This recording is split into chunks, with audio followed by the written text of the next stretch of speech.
Ilang senador itinanggi ang pagtanggap naman ng Leadership Fund kaugnay sa umano'y 24 billion pesos na Leadership Fund na inilaan daw sa mga senador noong 2024 hanggang 2025. Ibabalita po yan ni Mar Gabriel. Mar?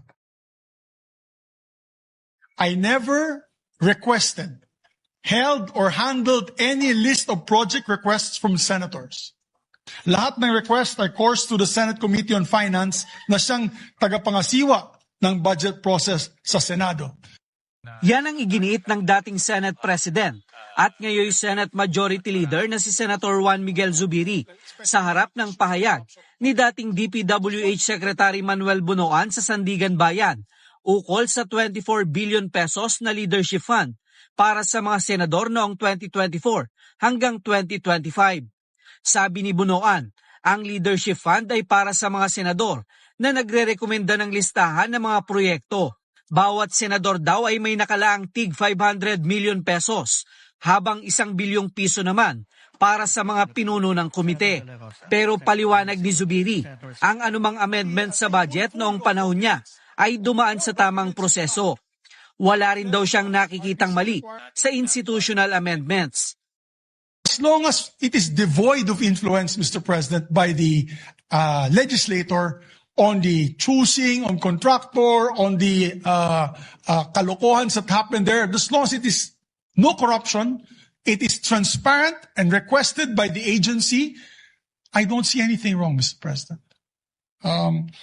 So again, I reiterate that there is nothing wrong with institutional amendments for as long as projects are properly implemented. That they are neither ghost projects nor substandard. Yan ang importante. Hindi po siya dapat ghost projects or substandard, Mr. President. Sinuportahan naman yan ni Senator Pia Cayetano, sabay giit, na hindi tamang lagyan ng mali siya kung nagkakaroon man ng amendment sa budget. We don't tolerate corruption here. But I also don't tolerate that there are insinuations that we're doing wrong when we make amendments that are called insertion. Tatawagin ng insertion, tapos may mali siya na. Whether that is the news outlets, people out there from within the Senate, I object to that. That is not fair because it is our job. Ngayon, kung meron kang ginawang malisyoso, di yun, take it up in the proper forum. Kasama rin sa mga nabanggit ni Bunoan, sina Senator Bongo, Senator Robin Padilla, at Senator Amy Marcos. Sabi ni Senator Go, hindi siya kailanman nagsumiti ng listahan ng mga proyekto kay dating Undersecretary Roberto Bernardo. Kung may koordinasyon man daw sila sa Executive Department, ito ay para matiyak lang ang tamang implementasyon ng mga proyekto. Kami, yung mga less privileged dito sa Senado, as early as 2023, yung mga proyekto ko po ay, yung mga amendments natin hindi pa nare-release dahil identified po ako sa nakaraang administrasyon. Unang-una po, sa anumang listahan na yan, pakiklaro lang po na napakaraming listahan talaga ng proyekto na dapat aksyonan ng DPWH sa ngayon. Pero hindi ito nangangahulugan na konektado po ito sa flood control o korupsyon. Hirit naman ni Senator Padilla, dapat daw na kumpletuhin ng detalye kung may mga aligasyon sa kanila. Sana lang po sa susunod pag kami nagsulat ng ganyan, ituloy-tuloy nyo naman kasi nabanggit kami pero hindi nabanggit na FLR yon for later release. Wala naman daw ideya si Senator Amy sa aligasyon ni Secretary Bunoan. Parati naman ako nagpapasalamat sa lahat ng department kung meron silang gagawin sa Ilocos Norte.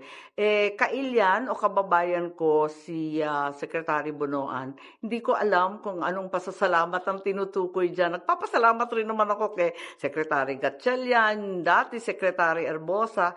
Parati naman kami magalang sa Ilocos at kinikilala ang utang na loob. Pero hindi ko alam kung ano yun eh. Si Senator Panfilo Lacson, hindi na raw nagulat sa pahayag ni Bunoan ukol sa Leadership Fund.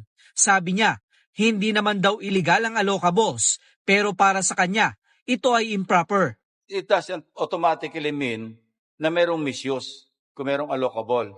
It could open the floodgates sa abuse, sa corruption. Why? Kaya nga umaabot na ng meron tayo narinig na 11 billion, merong 8 billion, merong 6 billion, merong 4 billion. We never heard that before, ano? Sabi ni Lacson, wala ng leadership fund sa 2026 national budget.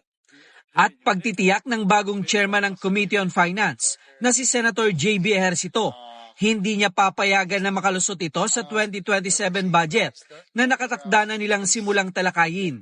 Can be rest assured that na ako bilang chairman ng bagong chairman ng finance, reforms will continue. No, of course yung accountability, yung safeguards will always be there as an offshoot of the biggest scandal doon sa flood control. Hindi na mangyayari muli yun. Of course, hindi na tayo papayag this early. Sabi ko nga, hindi ko na papayagan ang last-minute insertions, lalong-lalo na sa BICAM.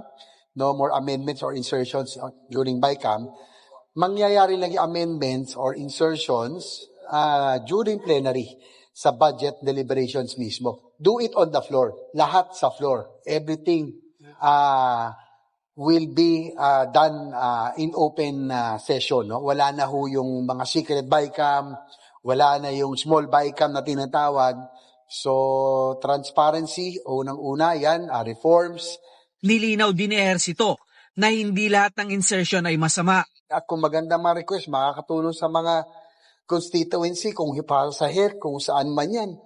Tutulungan namin at i-forward natin. Kung ito ay ma-process at ma-aprobahan, di matcha-charge sa amin yon. Pero wag lang merong post-enactment intervention. No? Yung merong kang kinalaman sa contractor, kung sino ang gagawa, dapat wala tayong kinalaman doon. No?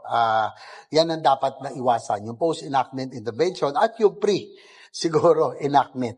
Sa ngayon, pinag-aaralan na raw ni Ejercito ang laman ng National Expenditure Program para sa 2027 at isinasapinal na rin nila ang magiging schedule ng budget hearing na posible raw gawin tuwing Huwebes at Biyernes. Mar Gabriel, para sa 100% balita.